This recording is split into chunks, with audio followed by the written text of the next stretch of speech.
because I've received questions on email, SMS, etc., etc. That great concern and fear amongst many Kenyans is, will the Gen Z-led protests fizzle out so that we go back to same old, same old? That is the nightmare of very many Kenyans. You see, not everybody can read the politics. Not everybody cares to read history, to understand what has happened in the past, in situations very similar to what we're facing in Kenya today. And if we're to speak the truth and nothing but the truth, is that the situation with the presidency of William Kipchirchir Samoei Arap Ruto is that presidency is in the high dependency unit, intensive care unit, if you like. This is where the condition of a patient is critical. It is touch and go. And in politics, patients never come back from the ICU. They don't. And so the short answer to that very pressing question is simply, whatever is opposing the presidency of Ruto and UD and the Kenya Kwanza coalition will not fizzle out.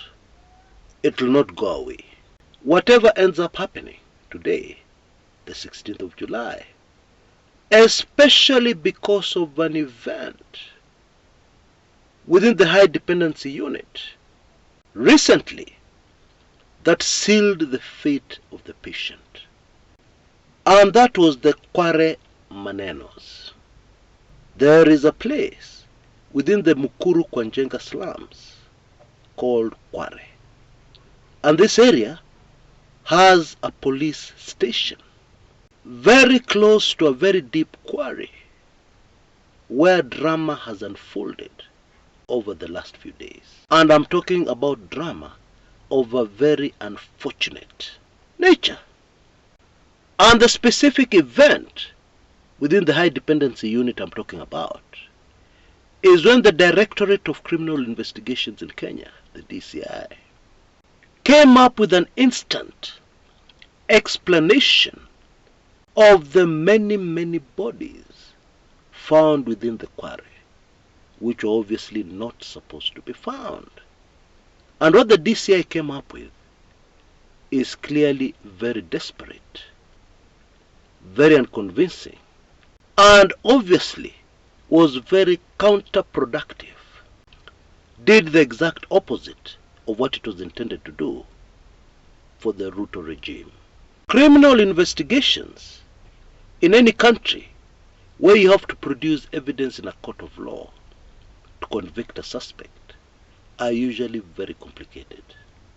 And they're even more complicated where the crime is serious as murder or serial killing.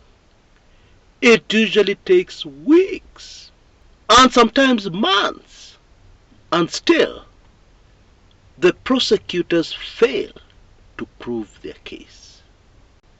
And therefore, an investigation on a serial killer that takes days is a stretch.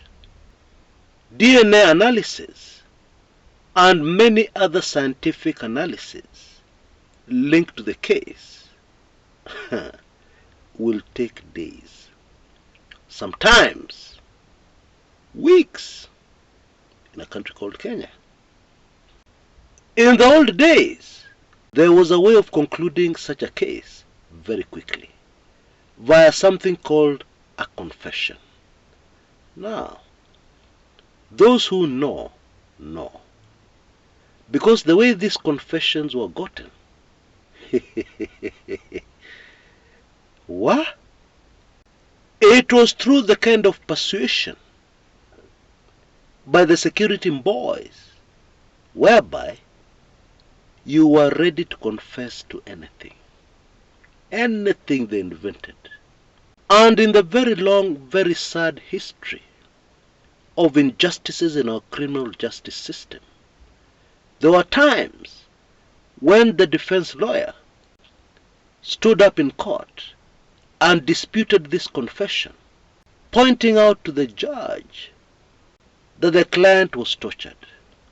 And the judge, who has eyes that can see and clearly seeing the suspect before them, with evidence and clear signs that they've been tortured, would dismiss the defense lawyer's appeal and still convict. And in a history that we should all be very ashamed of, there are very many innocent people in Kenya who have gone to the gallows.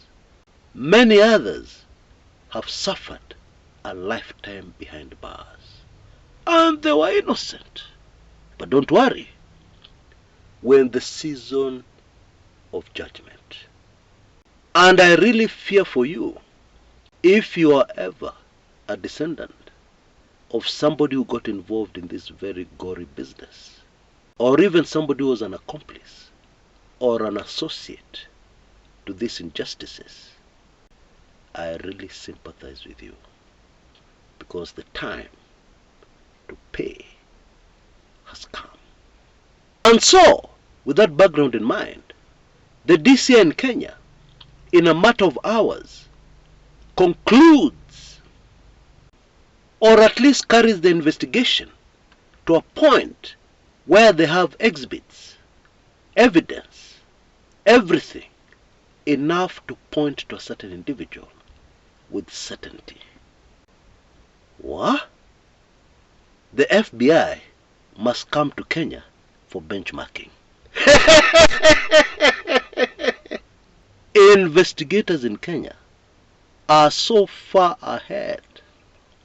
The world needs to learn from them, because in the last few days they have accomplished the impossible. Now, there is an expression in American football. It's okay, I know most of us are not fans. In fact, I'm certain there are very few, if any, fans of the game taking this video. However, they have an expression called a Hail Mary. This is where you throw a very long pass towards the opposition's touchline, hoping that something will happen, some drama, some luck, something will just happen, and you'll score last minute, because you're losing and you're desperate and you're doing just anything to turn the tables, to do the impossible and win.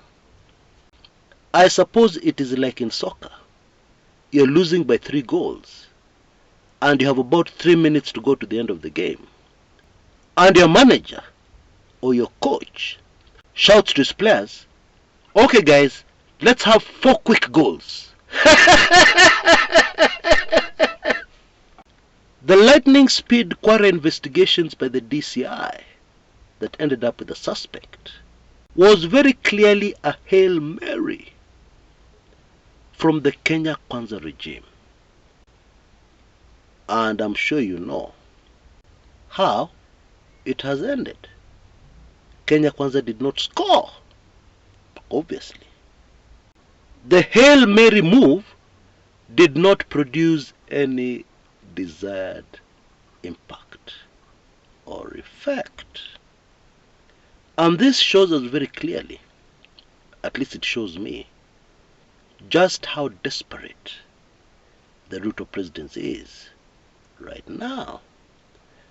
Because, as we pointed out in an earlier video, it is very difficult for the government to shake off responsibility, to divert attention, to fool Kenyans about the bodies which were accidentally found at Kware in Nairobi.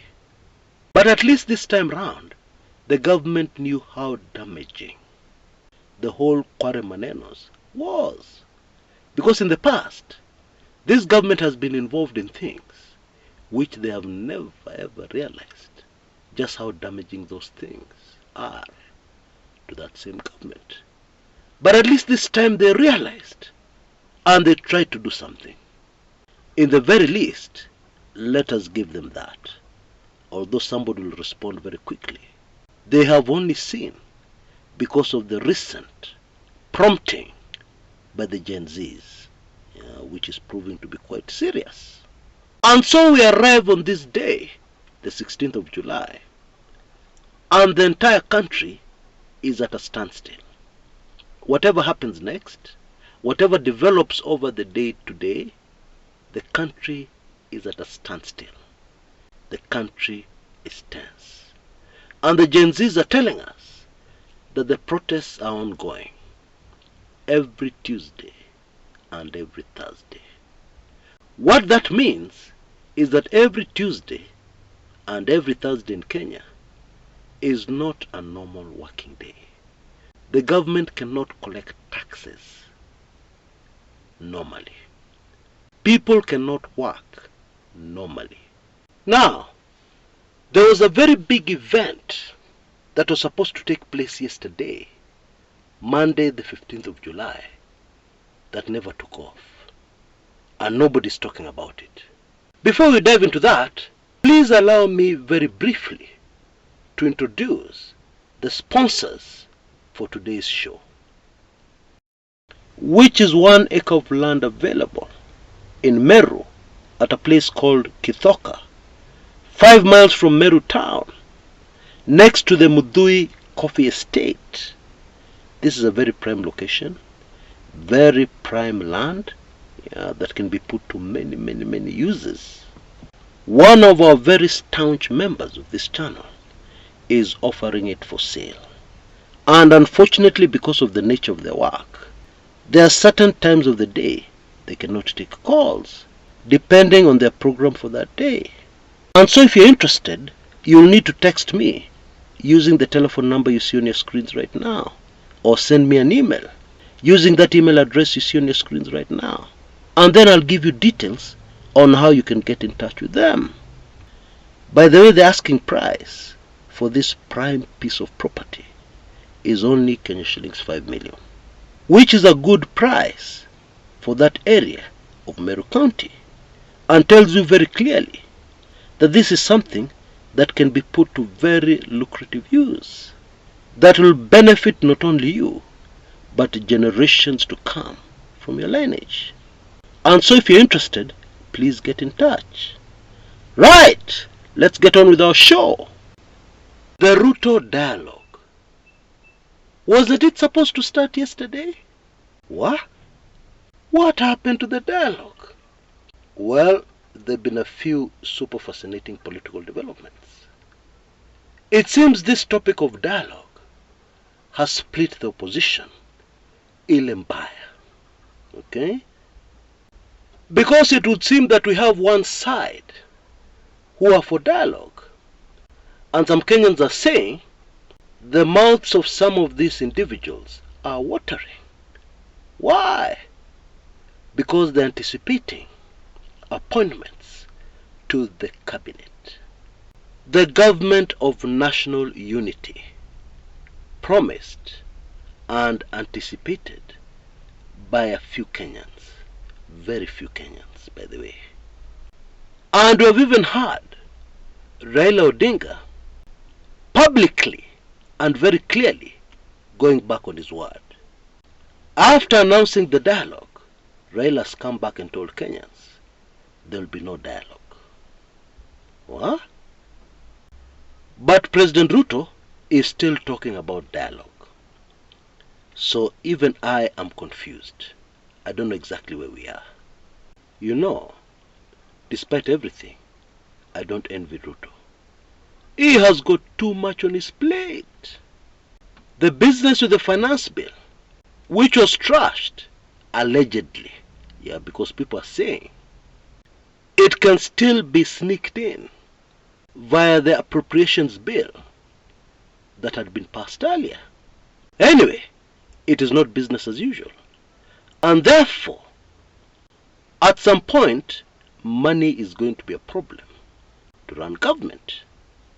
There was pressure to fire the entire cabinet, which was done. And then now, the Gen Zs and Kenyans are demanding that the permanent secretaries, the accounting officers in the dockets, also must go. And of course, Kenyans have highlighted the fact that a vast majority of these PSs hail from one particular community in the country called Kenya. And then there's also a lot of pressure to dissolve parliament. I hope we realize that when parliament is dissolved, the Ruto presidency will also be dissolved. Bottom line, it has already become very difficult to manage the country. Yeah. Things for the executive right now are a nightmare. That should be clear. But of course, Ruto is still soldiering on. And as all this is unfolding, there is something very, very important we all need to remember. I believe we said it on this channel very early on. And we warned that we have entered the season of judgment and the season of exposure. Let me remind you, we also said that this is the wrong time to have an extramarital affair. Why? Because it is the season of exposure.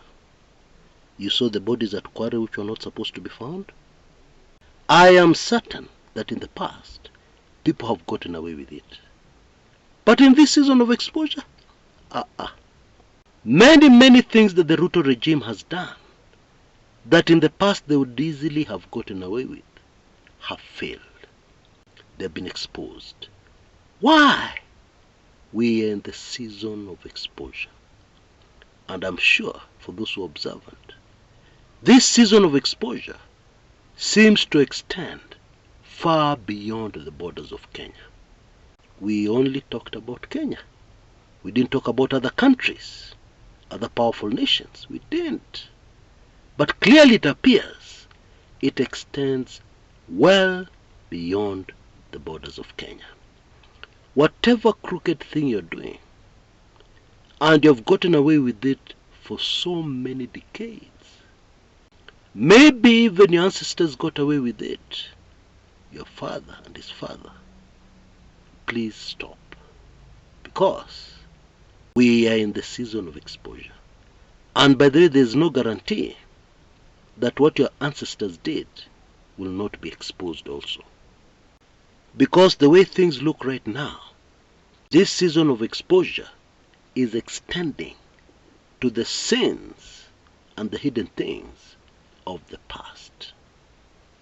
I guess that is one reason why the ghost of slain Jacob Juma has emerged so strongly in recent times in Kenya, pointing to sins of the past which are being repeated in the present.